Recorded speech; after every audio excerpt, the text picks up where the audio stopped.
Hi friends, అందరికీ నమస్కారం. Friends, మరో ఘోర విషాద సంఘటన. 250 మంది ప్రాణాలు గాల్లో. అసలు ఏం జరిగింది, ఏంటి వివరాలు తెలుసుకుందాం. వీడియో పూర్తిగా చూడండి. అలాగే తప్పకుండా ఒక లైక్ చేయండి.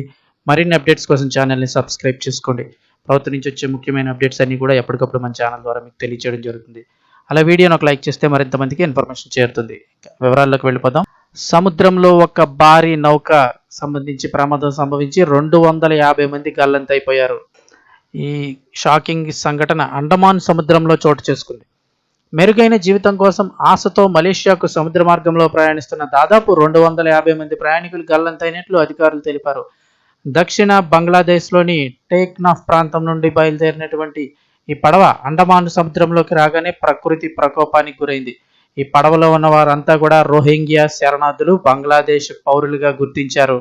సో ఆల్మోస్ట్ 250 మంది సముద్రంలో గల్లంతయ్యారని చెప్తున్నారు. తాజా నివేదికల ప్రకారం ప్రయాణికులతో కిక్కిరిసి ఉన్న ఈ పడవ మలేషియా వైపు వెళ్తుండగా ఒక్కసారిగా వాతావరణం మారిపోయింది.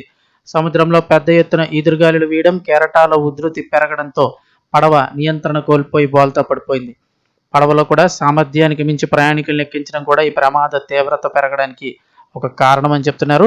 ప్రమాదం జరిగిన సమయంలో ప్రయాణికుల ప్రాణభయంతో కేకలు వేసినా కూడా అది సముద్రం మధ్యలో కావడంతో తక్షణ సహాయం అయితే అందలేదు.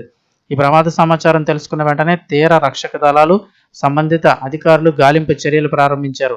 అయితే వాతావరణం ఇంకా అనుకూలించకపోవడంతో సహాయక చర్యలకు ఆటంకం ఏర్పడుతుంది.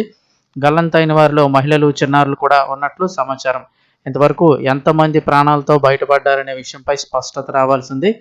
వారంతా కూడా రోహింగ్యా శరణార్థులు తరచుగా ఇలాంటి ప్రమాదకర ప్రయాణాలు చేస్తూ ప్రాణాలు కోల్పోతుండడం అంతర్జాతీయంగా ఆందోళన కలిగిస్తుందని చెప్తున్నారు.